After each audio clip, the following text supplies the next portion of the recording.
My last phone in the office, so the thing couldn't sit in here and ring and buzz. And the worst I ever had, I was in charge of a church function.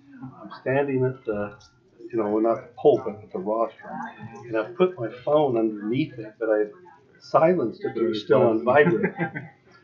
Well, no, it started vibrating, but it was on a metal tray, and so that amplified it. And it was his brother Mark, who is persistent and wouldn't stop. That's his worthless superpower. He's calling it. He knows the perfect time not to call. Oh, he phoned like 10 minutes ago, so we got that over with. There's some parts of you. You said you're going to bring up some websites, right? No, I decided not to. Okay. They're just listed in there. They're just listed right here. I'm gonna let them go there on their own. Perfect. There's your mic. Well, how does this work? So put that in your pocket or whatever. Put that in your pocket. Like a pants. You can put it in a pants pocket. Just have to have a shirt pocket. Just clip that on your shirt. Okay, Jeff said to put it onto here. But you don't want it up high. That's why it gets muffled even a little lower. So clear down about like that. All right. So, and then how does this? You just go forward and back. Okay. And then you got the red one is the pointer. Oh, I did Don't that. blind someone. Oh, did you? Last time I looked at it, maybe that's what it was. All right. I don't think I have to start. That's what did you want me to do that by something? Apparently this chair has issues. If you can, have it on there anyway. Okay, I think that works. This is Chris's chair. You just have to pump it up. There you go. It's firm enough.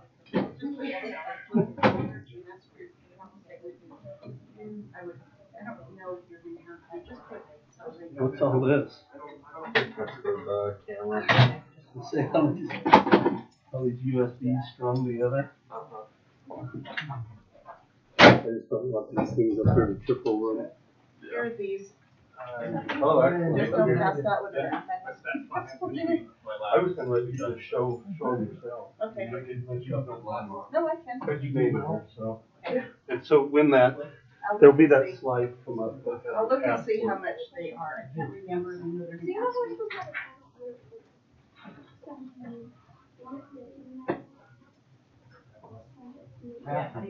Can I write below your picture just this little login thing for a second? Actually, I could put it over on this one. Maybe I'll put it over here. Raspberries. Then I will take it away from your pretty pictures. Yeah.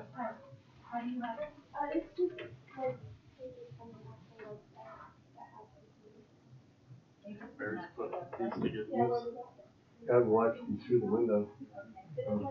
You've done well. You turned into it. And I was, Eric was saying that he found out that OIT can do podium. Ron wants a podium downstairs as well. Yeah, I think that's great. And he was showing me what he does and how he's chosen to do that smart board. I think a podium up here would be so nice. If you could slide some, yeah. It would be a really good idea.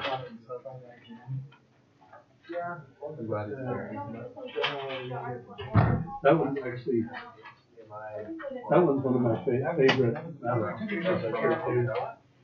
Yeah. That's just from, no, it's up the hill. It's away from the hotel, but it's near the hotel. With your camera, it looks like it's on the mountain. Yeah. Like you're right, like at the bottom of it. Okay, let's just meet in here. Okay. One more minute, Dave. That's fine. You guys should all be able to get into the ITMS, so try it and see. It should, you should be able to go into where you can add your own information. All ready for the final class today? Did we remember those final exam papers? No. I'm going to do that during the final exam period. Where is everybody? We're missing too many people. I sent an email and said, be here. They're gonna be the ones that don't get to hear.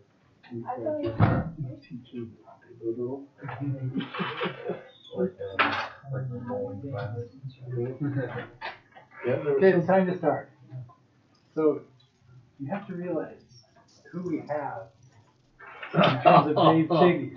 He is the person in the department that has more seniority than anybody in this room. More than me, more than John, maybe even more than John and I put together. So I'm in the department longer than Chris. that's what I'm saying. You're ahead of Yeah. this? I can only remember the last 5 years. I can remember the last 5 days. So, yeah, because, you know, if he doesn't remember it, then Didn't happen. it didn't happen. So we're just pleased to have Dave share some important travel. I looked at the PowerPoint. It's great. Very Thank you. So that camera then is looking at the screen up there, what's done. If you want to show anything, you There- have to stand in front of it. There is some decorations that I put on the wall on each side of the screen. They can't see those on the camera, right? So those are just for you guys. That this is the glacier that we've been working on that's got us to Zermatt. You have a copy on your desk now, John. And this is one of the nicest pictures of the ogives that John, you can see him striping across there. That's what got us there in the first place. And are they going to go up Klein Matterhorn? Yes. Yes. So that picture over there is a compilation from up on the top of a glacial paradise where you guys are headed. So, all right, let's see if I can do this thing here.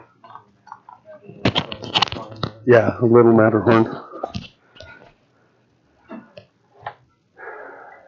Welcome to you folks, and welcome to everybody that's online or watching.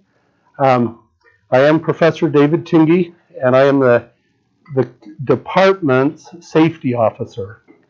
I have been to Europe maybe 6 or 7 times now to different places, but I'm not the only presenter. I mean, we sat down and have gone through and swapped stories with each other and told, you know, what we thought would be important, all 4 of us together. So we've tried. I'm the main person talking, but I'm going to invite them to interject whenever they want.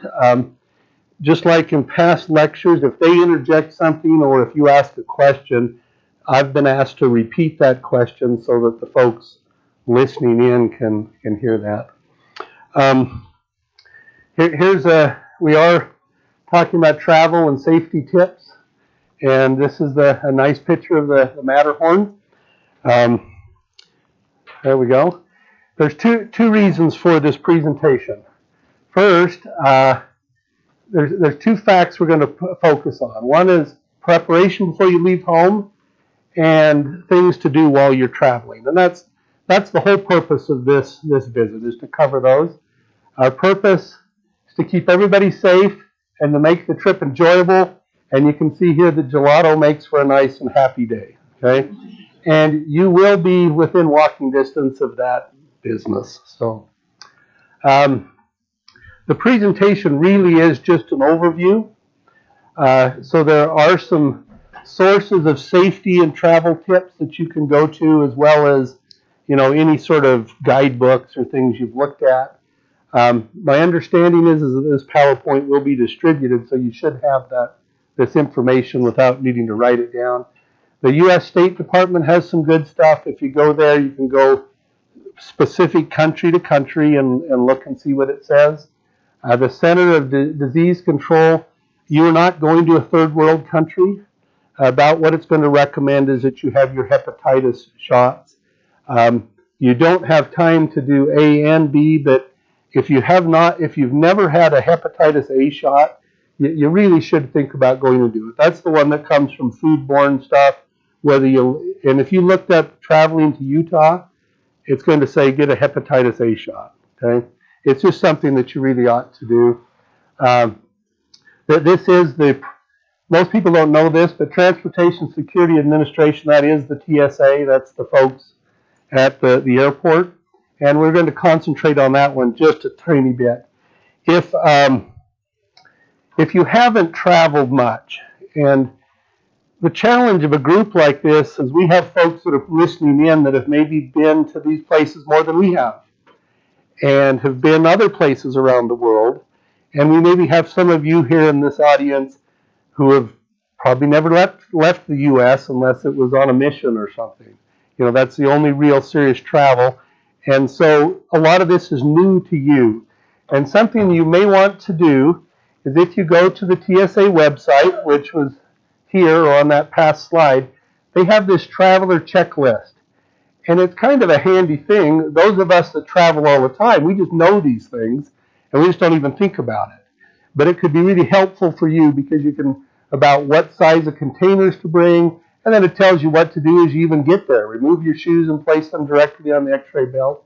Now, if you see John or somebody and he's doing something different, he's probably got TSA pre-check or something. And so, or maybe not. He's not traveling with me this time, but Chris does. And they go through a slightly different process. There's also something called global entry that if you're a frequent traveler, you'd probably want to look into, but it would cost you $100, and it's probably better just to wait in line this time, okay? But if you find later in life that you do a lot of traveling, you're probably going to want to look into those things. Some important things are carry-on.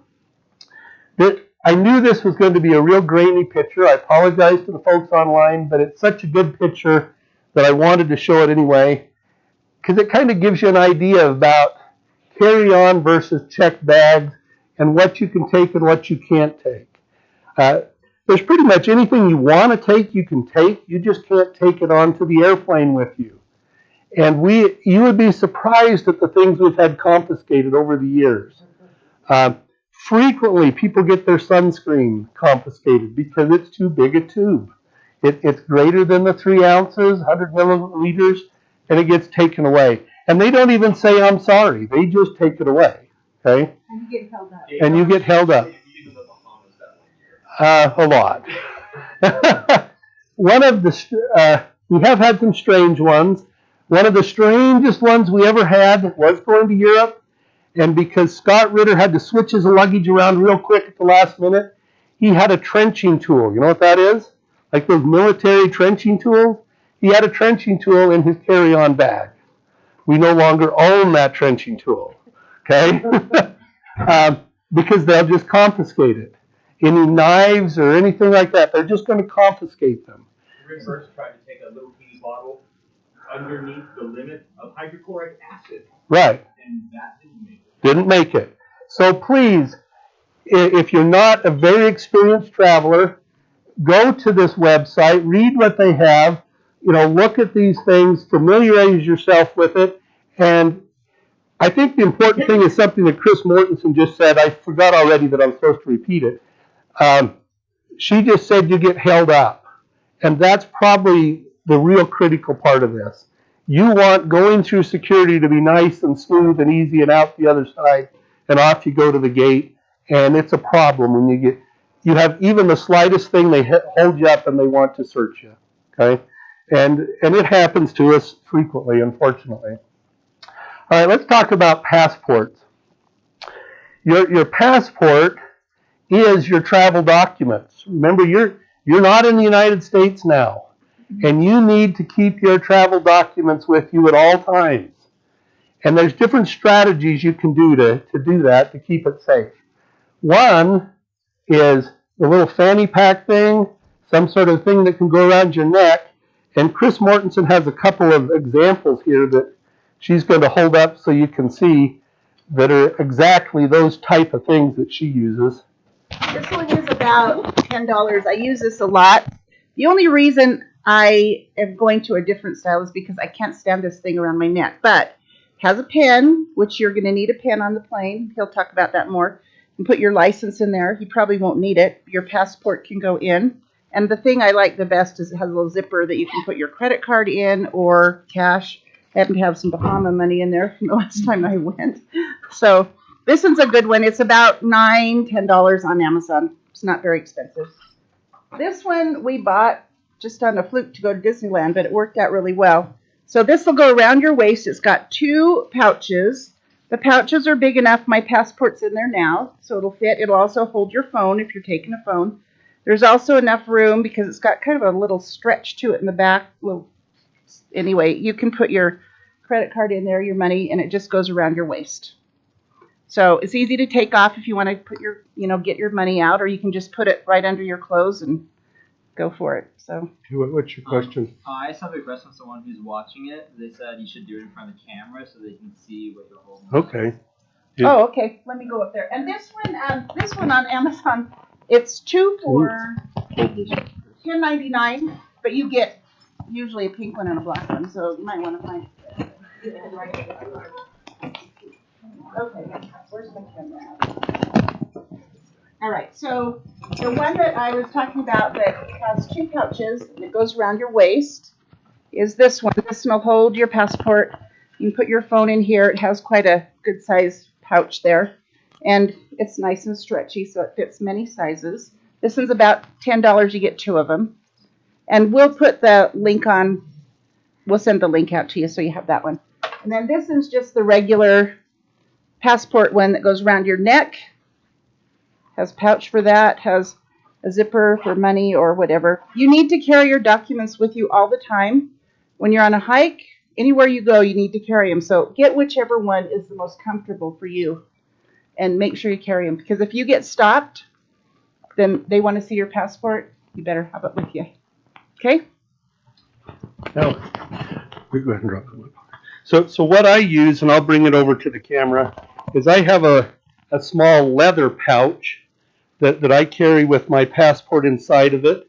I like this one because it fits nicely in my shirt pocket, and that works well for me.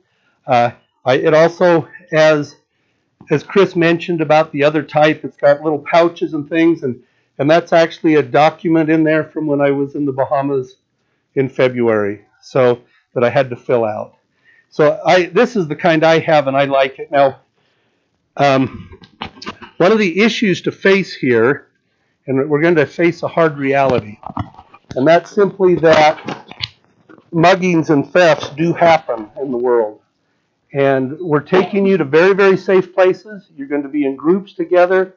The odds of you ever having a problem are really, really slim. But this isn't the only trip you're likely going to be taking in your life. And so when you travel, it's a good idea to have things separate. That if you did get stopped and somebody's demanding your money, you can hand them your wallet that's got maybe a few cards in it and a little bit of money, but you don't hand them this stuff, because you actually have that on that around your waist, under your clothes, on the lanyard, under your shirt or something where it can't be seen. And that's the reason people carry those kind of things. Notice here, all of these slides are going to be of the same format with some little notes here, and that's so you can go back through this and refer to it later. So photo information page, what we're recommending there, Chris already has this for everyone, but when you travel yourself, it would be a really good idea to open your passport up to that first page where your picture and the information is, take a picture of it with your cell phone, and then just carry that with you on your cell phone. You can't use that as a document anywhere, but in the event that you lost your passport, having your passport number available greatly will expedite solving the problem. And so it's a good idea to have something with you. And that's part of the reason that Chris has had you send a photo already. She just has all that information. We actually had someone lose theirs the first trip we went on, so it happens. And you just don't realize. Now, if in the event you do lose it, you go to the U.S. consulate, and Catherine is going to provide you with that information of where that is in your booklet.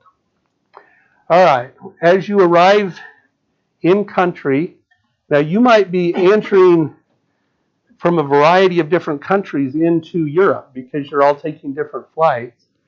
But the procedure will be about the same wherever you arrive. There's something called the Schengen Agreement countries.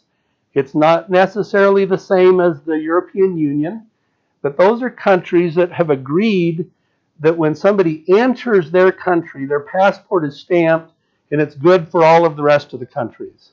That's how come you can be on the bus and travel from Italy into Switzerland, from Switzerland to Italy to Austria, and you don't have to go through immigration each time. It's because just once entering any of these countries has been good enough. Now, as Chris mentioned, you may have paperwork that you have to fill out on the airplane depending where you're arriving. And so while you're on the plane, have with you your flight number and your hotel address. Those are the things that folks usually struggle with to know when they're filling out those paperwork. And Catherine, again, is going to provide all of that for you in the booklet. Not your flight number. Hopefully you'll know what that is. All right, my little note about a passport stamp. What that means is when you enter Europe, you're going to arrive, you're going to find some sort of immigration thing like this. You can see where I've got the red dot moving around, those who are watching on the camera. And you're going to have to read the signs up here. They will be in English as well as Italian and French. And get in the proper line for non-EU residents. And sometimes this wait can be a while. Sometimes it can be really fast.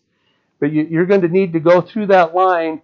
But it's fairly critical that you make sure that you take the responsibility to make sure that wherever you enter Europe from, that they actually put an arrival stamp in your passport. John and I did have an experience where we arrived at Charles de Gaulle Airport, and they didn't stamp our passport. And when we went to leave from Switzerland later, they didn't want to let John leave because he didn't have that stamp. He had to prove how he got there is what they wanted.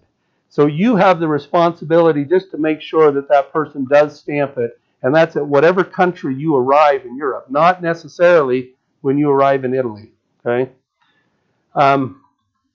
So make sure you're getting in the correct line. As far as customs go, in Europe there will be a door that says something to declare, and there will be one that says nothing to declare. You have nothing to declare. And so just go on through that one. Don't be surprised if you just find yourself standing out in the lobby. You did it right, okay? I know there's a feeling like, oh, did I just make a mistake because I'm done? But that's just the way it works. Next, immigration and customs on returning to the U.S. If you haven't done this recently, in the last 5 years or so, it has dramatically changed to what you've probably experienced in the past. As you arrive now, again, you have to get in the correct line. There will be a line for U.S. citizens and a line pretty much for everybody else. You need to know your flight number and things that you just arrived on. And then they have these little kiosks set up. And you step up to this thing, you'll take your passport, and you'll scan your passport. See how there's a passport right there where the laser pointer's at? You'll scan your passport, and it'll pull up all of the information about you on the screen. You'll answer a few questions, including your customs questions at this time.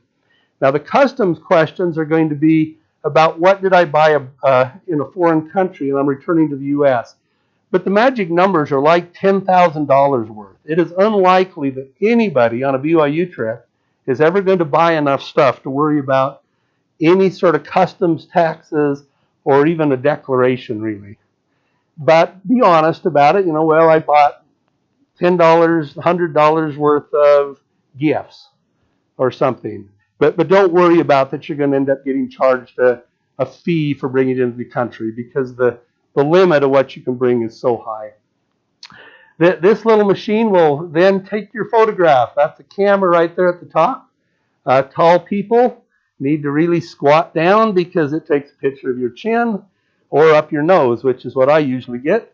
But you get your picture. It says, do you like the picture? I don't care. It's a picture. I usually just accept it, whatever it looks like. And it prints out a little piece of paper with your picture on it. And then you move to passport control. The person basically looks at it and says, oh, you're good. And off you go. And that's all it takes getting back into the U.S. You'll then pass the customs people. But again, you have nothing to declare, so you're just fine. And you're back into the U.S. You go get on your domestic flight and head on to wherever your destination is. Let's talk about money. Money issues are going to be your cash, credit cards, what to carry with you, and it's going to be before your trip and during your trip. Okay, those are important things to think about. So before your trip, it's vital that you contact your personal bank, whoever that is, and let them know that this is, by bank, I mean who issues your Visa or your MasterCard or your American Express or whatever it is you're planning to use as plastic in a foreign country, contacting them, let them know you'll be outside of the United States, let them know what dates you'll be gone and what countries you're going to go to. And the reason for that is because if you are, say, in Italy and you suddenly use your credit card and they sense that as being fraud, they will shut your credit card off on you. And you cannot easily get it reactivated. But if you have told them in advance, they look at it, it gets red flagged, they tell, oh, look, he's supposed to be in Italy. It's okay. So it is a critical thing to do. I would recommend leaving extra cards at home. And what I mean by that, I guess I could walk up here and hold it in front of the TV. So if I used my own wallet here and I just dug into there or something, the bottom line is I don't need a Home Depot gift card in Europe. Okay? There's no point to take it there. All right. Home Depot, Randy says not to be hasty. I have shopped at Home Depot in Europe. But I doubt that you will be. But there's probably a lot of cards you carry just every day in your wallet that you don't really need to take to a foreign country with you, and you'd be better off just to leave them home. The things you do take, make a list of what you have. Write it down. You need to keep it in a safe place because you got your credit card number alongside your Visa. Now, the reason for that is if it does get lost, again, it's going to be a lot easier to get it resolved if you can say, oh, I had these things in my wallet, and you can resolve it quickly. So for a few minutes, you can, save yourself. I would recommend that you carry some U.S. cash with you.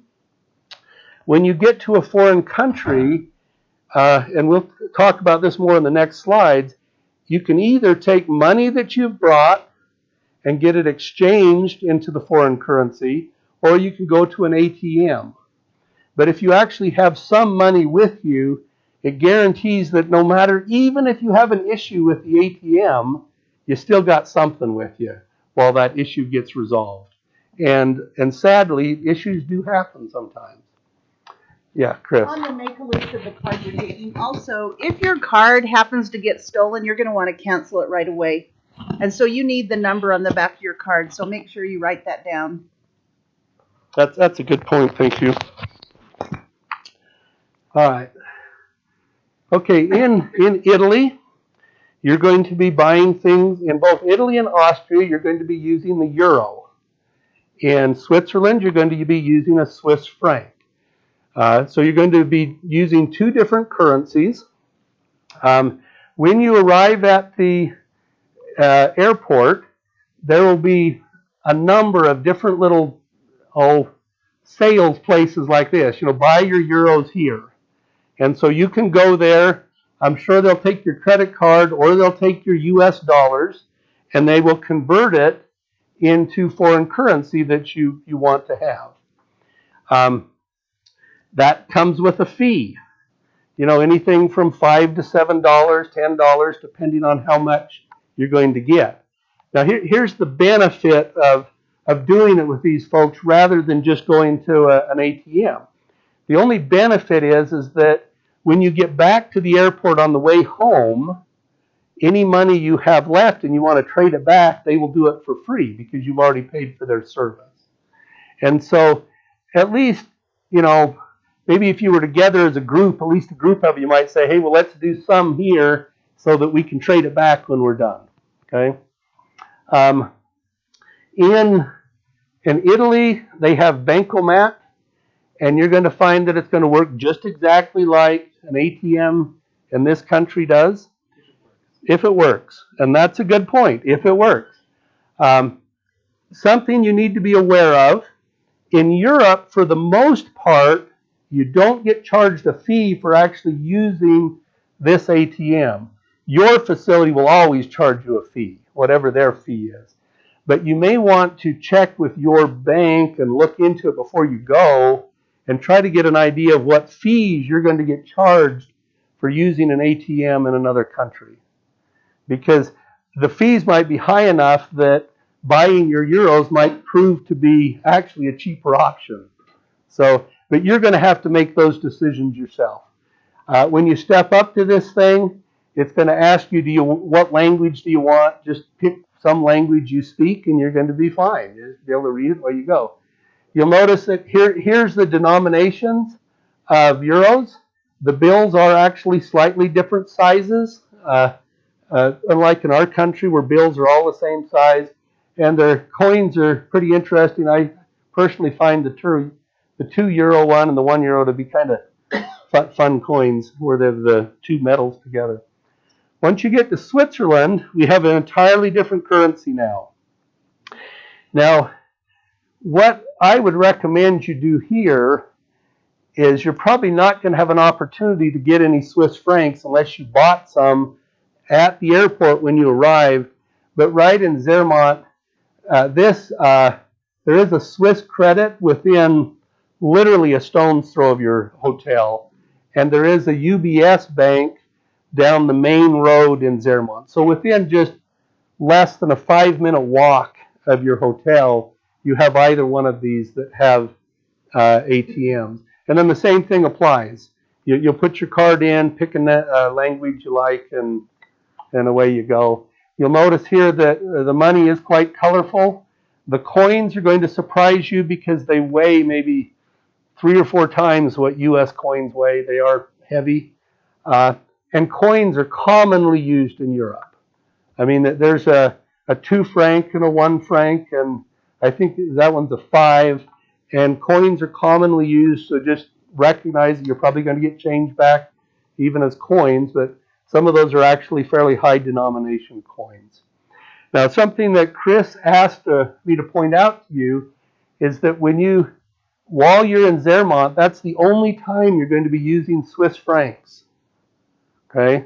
So you probably don't want to get an exorbitant amount. Just kind of get what you think you're going to need for the couple of days you're there. Once you get to Austria, you're going to be back on the euro. Okay, so in Italy and Austria, you're on the euro.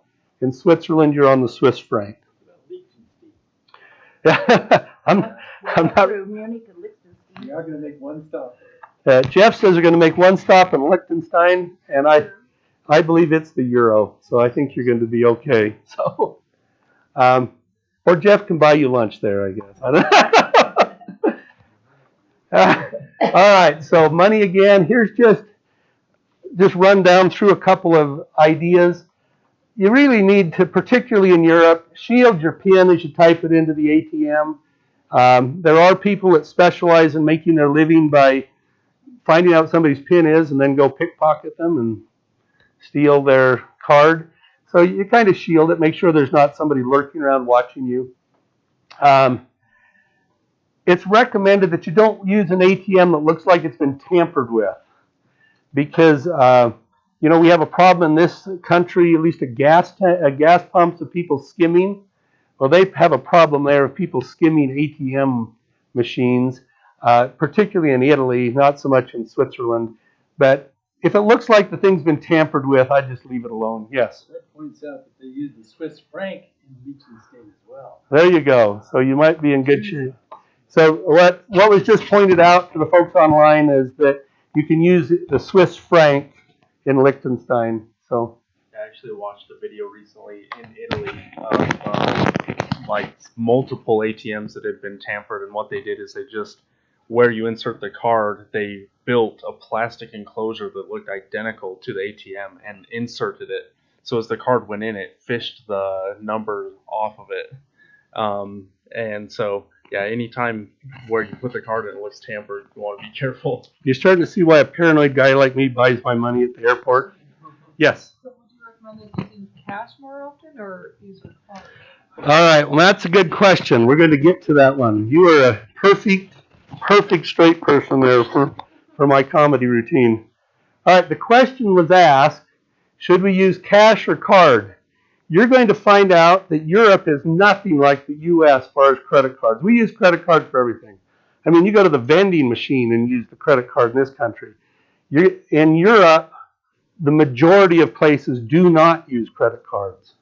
So at the hotels, when your leaders are paying your bill, they're going to use a credit card. Major restaurants, you can use a credit card, but you're going to find that at most places you eat, it's cash only, and surprising how many places are cash only, and that is the common thing in Europe, to be cash only. Say multiple locations for cash and credit card items. We mentioned that already, but I actually carry an extra credit card in with my passport just in case my wallet happens to, go missing on me for some reason. Just that way I always have something. And I also carry a little bit of cash with, like you saw Chris has cash with her passport. It's the same reason. Just a good idea when you're traveling. Okay, never should you flash large amounts of money. Yes, Catherine. Okay, the question was a recommended amount to bring. I don't know your lifestyle, so I can't answer that. But I'll tell you this, and John can help me with this. A Big Mac is going to cost you like 10 Swiss francs. Okay? Things are expensive, more expensive than you realize. So it wouldn't be unrealistic to think you're going to go through maybe even, 50 to 100 Swiss francs a day, depending on how many souvenirs you buy and how flamboyant you are about what you buy to eat. So, and there's a lot of really good chocolate. The comment's been made, and so you may want to buy that. Now, recognize that you can also go buy that chocolate probably at Costco, and it's exactly the same, but it didn't actually come from Switzerland. So, in your hands. Yes. Right. The question has been asked. I'm going to word the question a slightly different way. The question has been asked about the exchange rate. In other words, when you exchange from one currency to another, you are really, really going at the best time anybody could ever go. It's literally 1 to 1 to 1. And so we've never seen it this good before. So your $1 US is going to be equal to 1 Swiss franc, equal to €1. And so it's never been that way before. I mean, that's the best we've ever seen it. But again, to come back to this, don't flash large amount of money. I wouldn't do that even in a U.S. city because you're just asking to be robbed. And it makes you look like what? It does make you look like you think you're kind of special or a thug or something. Yeah. There is something to be said for the perception of the ugly American, and that's the comment that was just made. And I've seen that more in Asia than in Europe, but people do feel that way. So, tipping for services. It is uncustomary. You don't do it. You don't tip at restaurants and things in Europe. And if you do, you generally just leave a few coins. So that's very different than this country. So when you guys eat at a restaurant, a pizza place or something, you don't need to feel obligated to leave a tip. In fact, it's in an odd way, it's almost an offense because those people see it that I'm making a good salary to serve you. Why do you think I need more? Because I'm being paid for what I'm doing. It would be a healthy attitude to have in our country too, but it's never going to come. So be aware of that. And that the students generally are pretty happy about that because that says, I have passed less of my money out. Okay. All right, packing for the trip. These are examples probably of what not to do. Okay, but they were funnier than having a picture of what to do. Okay. The recommendation has been made by several people in this group that you really try to pack light a little bit. Remember that you're lugging this stuff around with you everywhere you go. If you were a missionary and you went on a transfer anywhere, you know exactly what I'm talking about. And the more stuff you get, just the harder it is to transport it from here to there, onto the bus, off the bus, to the hotel room and back. So try to pack light. One of the things you can do to pack light is to carry some of these little laundry detergent packets with you. I would recommend you put them in your checked baggage. We have had them confiscated when they were in carry-on baggage. I don't know what the reason was they didn't like, but we have had that happen. But if you have these, then you can wash out a shirt or wash out your pants or something literally in the sink in the hotel room. And even if you hang it up in the hotel room, you can suddenly get away with far fewer clothes if you just wash some along the way. And you're going to find out that when you get in Europe, and I don't mean this as a stereotype negative, but it's just a fact. You're going to find out that you bathe more and you change your clothes more often than Europeans, okay? So don't worry about that you're going to be a little wrinkled or something else. You're, go, as they say, go native, The lost luggage precautions. Luggage does get lost. I think it's far less frequent these days than it has been in the past, but it still does happen. And my understanding is you've already been told a horror story by Jeff Keith about when his got lost. But here's some things that I would recommend you do. Make sure that you have good tags on your luggage. I don't just trust those little paper things you get at the airport. You can go to a lot of different stores and buy a nice heavy-duty plastic label that you can put right on your luggage, so your luggage is well labeled, and that'll help. Something else you can do is you can kind of prevent against it, and this is what I do. In my carry-on bag, I always carry an extra pair of socks, an extra change of underwear, an extra shirt, so that if I get to my destination and my suitcase doesn't show up, I at least can put the one pair on and wash the other, and vice versa, And a toothbrush. Yeah, Chris makes a good point that having an extra toothbrush makes life a lot more pleasant. I mean, you can, the guys can maybe live for a few days without shaving, but it's nice to brush your teeth. So I would, think about those things. Again, we mentioned laundry in the hotel room. It's been really suggested to you that you make sure you have some good, comfortable shoes.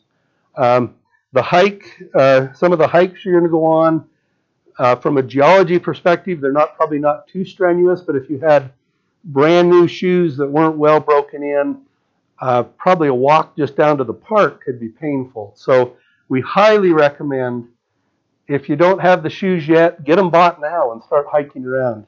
I generally take 2 pairs of shoes with me because when one gets wet, as it inevitably does, it's probably going to be raining a day or two, and they get soaked. They're not going to dry out overnight, and that's why I know we're supposed to pack light, but I just need 2 pairs of shoes. And that's a valid point. Packing light doesn't mean leaving out the things you need, okay? Packing light means you don't have a different pair of pants for every single day or something. Questions? But that isn't a critical one, is shoes. All right, let's talk about health a little bit. Looks like we're doing just fine time-wise. This is actually a big deal. Your medications, whether it's prescription medication or whether it's over-the-counter type things, particularly if you're traveling to Europe, you need to have them in their original package. In other words, you don't dump them out into a baggie just to save space, because some Tylenols look exactly like Excedrin, which looks exactly like an antibiotic. And the bottom line is the customs person or whatever who just decided that it's your bag they're going to search, they don't know what any of them are. So do yourself a favor, leave them in the original containers. If your bottle is the 1,000 count thing, maybe go to the pharmacy and see if you could work something out with them to get a smaller sampling to take. And again, the same applies to just over-the-counter stuff. Just leave it in its original package, and you're going to save yourself a lot of grief, potentially. And carry it with you on the plane. Excuse me. Carry it with you. Don't put it in your luggage, because if your luggage gets lost, you have no medication. Yeah. Now, most of the students, they're not old and rattle all the time because of the number of pills they take, like your advisors do. But some of us take quite a number of prescription things every single day, and I know if I didn't have mine every day, it would really dramatically affect my health. And so Chris's point is a good one. Carry it with you so that you have it. If you do need something in Europe, they have pharmacies. You'll notice that this is Italy up here in this corner. You can see it's Pharmacia, okay, with the, what was that? Always open. Always open. Here, this is Apotheke in German speaking, and Apotheke is the pronunciation according to our resident German speaker. Pharmacia, remember, part of Italy is, part of Switzerland is French speaking and part is German speaking. So a lot of times you will see Pharmacia. And this is a picture I found. Actually, it's an illegal picture I found. It's the only one I could find of a pharmacy in Austria, just so you could get an idea of what they have. Austria is German speaking, so it would be much the same. Some on our notes here, you really should carry some basic first aid things with you. Your Band-Aids, moleskin, maybe some antibiotic ointment. And the reason for that is unlike in this country, if you wanted some Band-Aids, you're going to run down to the local grocery store to get them.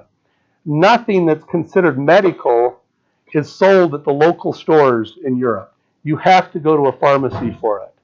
Even a Band-Aid, you have to go to the pharmacy or pharmacia to get it. Okay? And so if you do need to purchase something, there's a place to go do it, but you likely will have to make a special trip to get there. But even like in Zermatt, there's several pharmacies right in town within walking distance. What kind of place was that in? It's Pharmacy of the Holy Ghost. That's what it says. That is what it says. Do you need a prescription? Do you want to buy medicine in Europe? Okay, the question has been asked, do you need a prescription to buy medicine in Europe? And the answer is not too much. I think there are some things that you would need that have to be prescribed by a medical provider, but hopefully you won't be asking for those things. But if you, it's like I wanted some ibuprofen one time, and I went to the pharmacy. Yes, I had to ask the pharmacist for it, but I was able just to buy a bottle of ibuprofen, and it was no big deal. And my experience has been is most of the pharmacists did their training in the U.S., and so they speak excellent English. So it's a pretty easy place to go shopping. All right, let's talk about personal care. Okay, this is the Tannenhof where you're going to be staying. Something that someone that has stayed here with us pointed out to me. I hadn't thought about this, but the reality is in Europe, a lot of times they don't provide you with the little things in the hotel room like we're accustomed to in the U.S. And at this particular hotel, what you're going to find is a soft soap dispenser in the shower. And that's all you're going to have. So if you have a shampoo you particularly like or something, make sure you bring it with you. Make sure it fits under the 3-ounce category if you're going to do it as a carry-on. Okay. One of the things we did want to point out here, you might be sharing a bath. That doesn't mean together, but it's not uncommon in Europe that you have a hotel room and then to use the bathroom or the shower, you come out into the hallway, you go down the hall, and it's a private bathroom, private one person use bathroom, one person use shower, but you may be doing that. And this hotel especially does not have a lot of bathrooms in. This hotel does not have a lot of bathrooms in.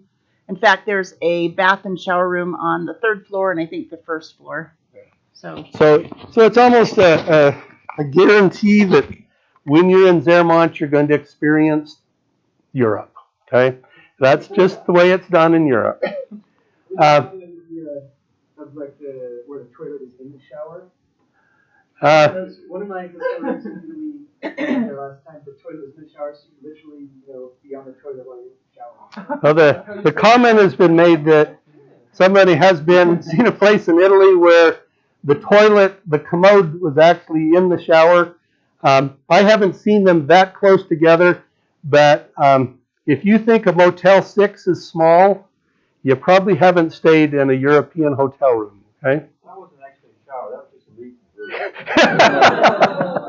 All right, let's talk about acronyms for the toilet, all right? Toilets, or the WC. WC is not the World Cup for you soccer fans. Or the Wesleyan Church. It is the water closet. And it's a common sign you will see. What we really wanted you to be prepped for is the reality of this one right here. It is very, very common in Europe to have to pay to use the toilet. Even sometimes at the airport. Yeah, well, that's what it's about. This is a little pricey, I have to admit. 1.5, and you notice that it's a comma, not a period, but that is 150 euros. We're not going to repeat for the online audience what was said, but but I have commonly seen, more like, just in Switzerland you need a 10. What's the small? A 50, but what's the unit? It's not a franc. It's our equivalent to 50 cents. It's centimes, yeah. So 50 is more commonly what I've seen. But just the point being, as soon as you get some coins, I would just leave them in your pocket and carry them with you, or hopefully your friends will, because inevitably you're going to find this. You're going to see it. T-Rex, I've never seen one in Europe, but you never know, I guess. All right, personal care, electrical power. In Switzerland, they have a J-type plug, and in Italy, they have an L. I'm trying to go hold some of these up in front of the camera, Chris. There they are, both of those. What you need is to carry a little adapter with you that you just plug into the outlet, and then you plug your device into the back. And that it does have the ability to plug.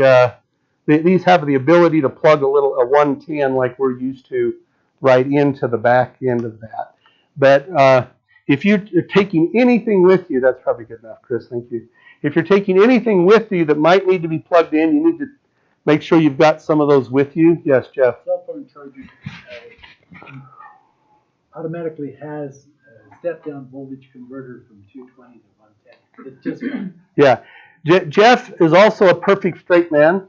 If you'll notice this little plaque on the side here, can you see where it says input? On a lot of your devices, your computer, your cell phone charger, any sort of battery charger will have this. It'll have an input, and then it'll show 110 or 115 volts and 230 volts. And see how it's 60 hertz, 50 hertz.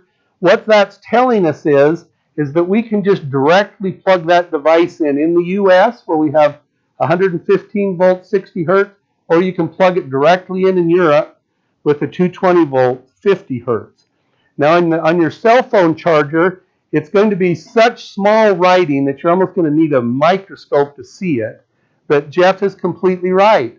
If you look on there, it's going to have those exact same numbers on there. So if you have one of those little adapters, you plug the adapter into here, you plug your cell phone charger directly into that, and you're good to go. Your computers are the same way. Your iPads are the same way. The places that you don't have that is maybe something like your hair straightener or your curling iron or something. And if you have something like that that you got to have with you, you're probably going to have to bring some sort of an inverter with you that you plug into here, and then it generates what power is needed. But for most things we're doing, you can just plug it straight in. So European power is 240 volt. And the question, do I need a transformer? Not unless you're bringing some unique thing that does not have this sort of labeling on it. Yes, Chris. One thing that I noticed the last time that we were there is that the as you walk out the door, there's a switch that turns your power off. So, or there's a thing that you put into a little door, looks like a card to swipe to get into your room, but you leave it in there. If you turn it off, then and you leave something to be charged, it's not going to get charged. Yeah.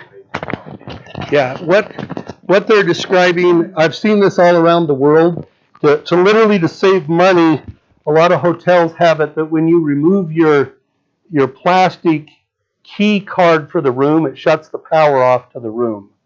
And so you come back and what you were charging isn't charged. So just be aware of that reality. Let's quickly just do about another 3-4 slides. Food, it's common in Europe that people drink bottled water. The water is perfectly safe. This little pizza restaurant is within walking distance where you're staying. What I wanted to show you here is you can't see it, but they will always have their menu posted, and it's very, very common for the menu to be in English and in Italian or French. It's very, very common to have that, and you're going to quickly start to pick up some words. Like if you get the spaghetti bolognese, that means you want the meat with your spaghetti. If you want, how do you say it in German? Is it Fleisch? Fleisch? Fleisch.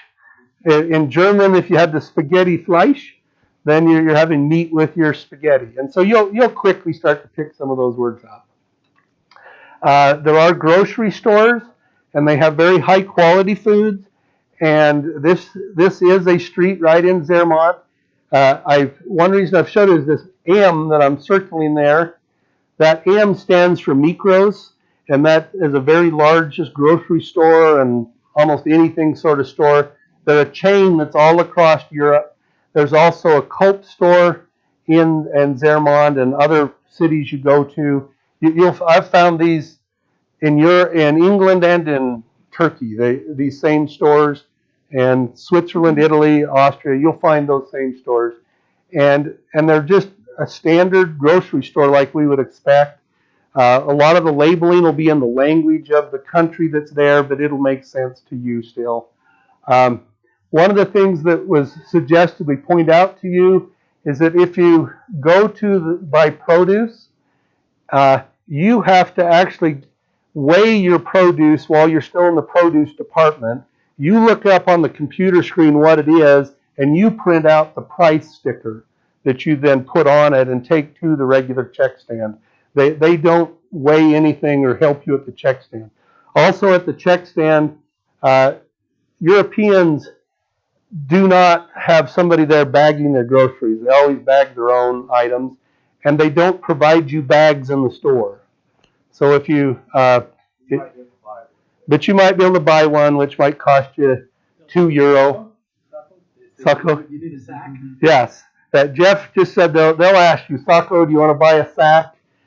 Which is going to cost you maybe 1.5 or €2 or something. But then you can always bring that sack back the next time too. There's not many U.S. type fast foods. There is McDonald's pretty much everywhere.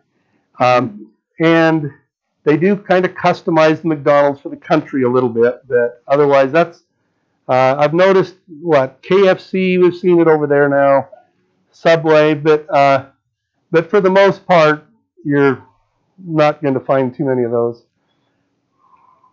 Well, I went too far, I guess. There we go.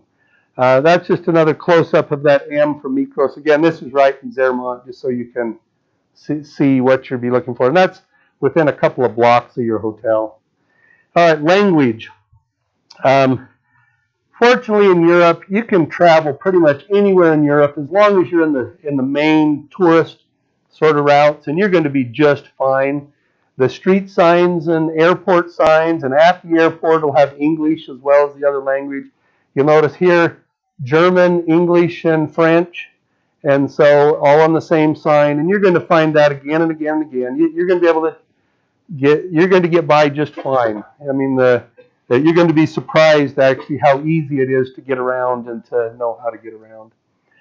Phone service, and this will be the last thing we cover, and then I'm done. As fun as the Alpenhorns are, they probably don't have much carrying range if you're trying to phone the U.S. I put that's right in Zermatt. You'll be able to, every day at about 4, is it, Chris? They come out and put the show on. So the last time we were there, they didn't run the goats up through the middle of town, which is actually a relief because they make a terrible mess. But here's what we wanted you to know. If you plan to use your phone in Europe, you need to contact your service provider and get an international service plan, and you can generally do it for just exactly the length of time you're going to be gone. And here in 3 warnings in English, German, and Italian, and you can see that I mean it. I have personally experienced this. It was in Japan. I got there and my phone worked just fine. But it cost me like $100 for like 15 minutes worth of stuff because my phone was transmitting my GPS coordinates, which is data. And I racked up like $100 worth in just a few minutes. So be aware that if you plan to use it at all, I would contact your provider and see what you can work out. Yes, Chris. Another thing, if you're trying to save money and you don't want to take your phone, you can Skype. I Skyped home. It was cheap. I just set up a Skype account on my computer or my laptop and just called home and used that, and it worked well. Yeah, and I've used Skype in a number of countries. So, and just for fun, there is John's phone from 1960, 86 actually. I was just curious if you know specifically what the hotels will be staying at if they don't have Wi-Fi. Okay, the question was asked about Wi-Fi at the hotel, and the answer is yes, except for Wi-Fi isn't going to be quite as satisfying as you have most places you've been in the U.S. Like in the Tannenhof, they have Wi-Fi, but it's only available down in the lobby. But it may cost you in the hotel. But I've never found the cost to be exorbitant or distressing, but you likely will have to go to the lobby or something with your laptop in order to get service. And so, what we'll have is you'll all be sitting around on the soft chairs in the lobby talking on Skype and paying no attention to each other. John, fortunately, does have a good sense of humor, so I'm just poking at him. And there's Zermatt. You won't get that view because that's out the window of a helicopter, and I'm finished. Thank you.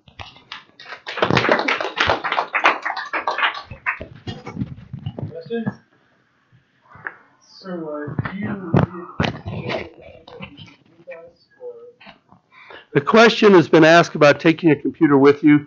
That's totally a personal preference. I always take mine everywhere I go. Some people only take their iPad or something, or they're just content with their phone. I think that's just a personal preference. Anything else?